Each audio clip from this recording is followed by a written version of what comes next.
राजस्थान के सीकर जिले की दांतारामगढ़ तहसील का बाएं गांव हर साल विजयादशमी पर ऐसा अनोखा दशहरा मेला देखता है जो पूरे प्रदेश में अपनी अलग पहचान बनाए हुए है। यहाँ 172 वर्षों से भी अधिक पुरानी परंपरा निभाई जाती है, जिसमें रावण का पुतला नहीं जलाया जाता, बल्कि मैदान में सजीव युद्ध के माध्यम से रावण का अंत कर बुराई पर विजय का संदेश दिया जाता है। विशाल मैदान में मुखौटे पहने दो सेनाएं आमने सामने होती हैं। एक ओर राम की सेना तीर कमान लिए तो दूसरी ओर रावण की सेना तलवार ढाल के साथ। नगाड़ों की थाप पर दोनों ओर से घमासान युद्ध होता है। जैसे ही राम अहंकारी रावण का अंत करते हैं, पूरा मैदान जय श्री राम के जयकारों से गूंज उठता है और आसमान रंग बिरंगी आतिशबाजी से चमक जाता है।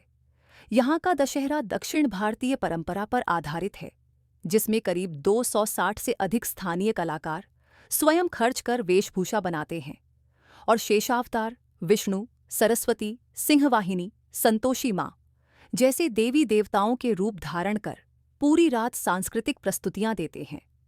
खास बात यह है कि मेले के आयोजन में गांव के मुस्लिम समुदाय के लोग भी पूरी तरह सहयोग करते हैं, जिससे यह दशहरा कौमी एकता और भाईचारे का प्रतीक बन गया है।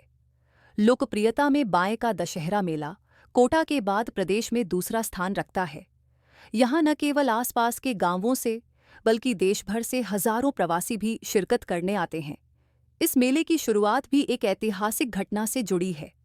कहा जाता है कि पूर्व काल में जयपुर रियासत ने बाएं के लोगों पर दोबारा लगान लगाया।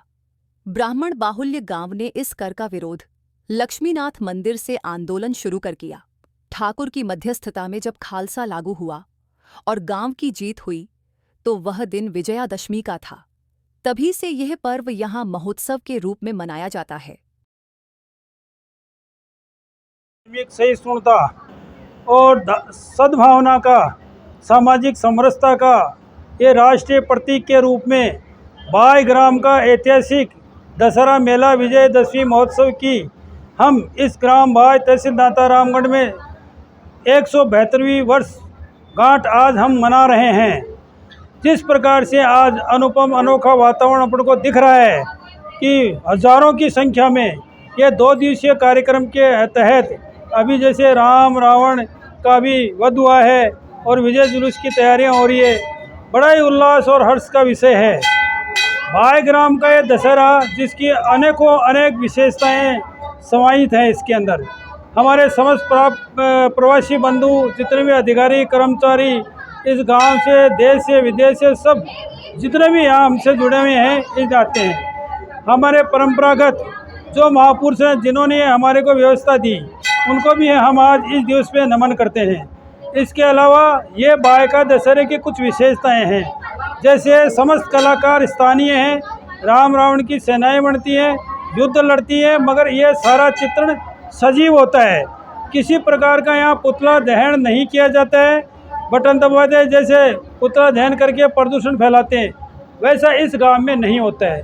आमने सामने प्रतीक के रूप में राम और रावण की सेनाएं लड़ती है और इस प्रकार से धार्मिक सनातन संस्कृति का सबसे बड़ा उदाहरण और समझाने का सही तरीका यदि कहीं है हिंदुस्तान में तो ये बाई का दशहरा है। और इसके अंतर्गत हमारे सभी जाति, धर्म, समुदाय हैं एक साथ मिलकर के इस पर्व को मनाते हैं। दशहरा मेला आज से शुरू हो गया, ये अभी शुरू हो चुका है। ये कल दोपहर तक चलेगा।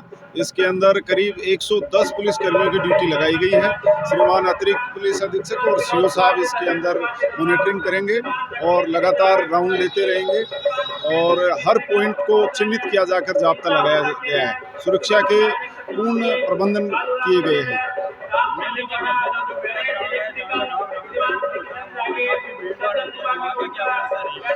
मेले में वहाँ पर 10 आदमी मेला ग्राउंड के अंदर और 10 बाहर लगाए गए हैं जो पूर्ण सुरक्षा व्यवस्था रखी है। दशहरा हमारे अनोखा इसलिए है कि हमारे यहाँ पे रावण का दहन नहीं होता। राम और रावण की सेनाएं सजती है, तैयार होती है और मैदान में युद्ध करती है और उसके बाद हमारे यहाँ भगवान श्री राम के द्वारा रावण का वध किया जाता है। इसीलिए हमारा ये दशहरा और जगह से भिन्न है।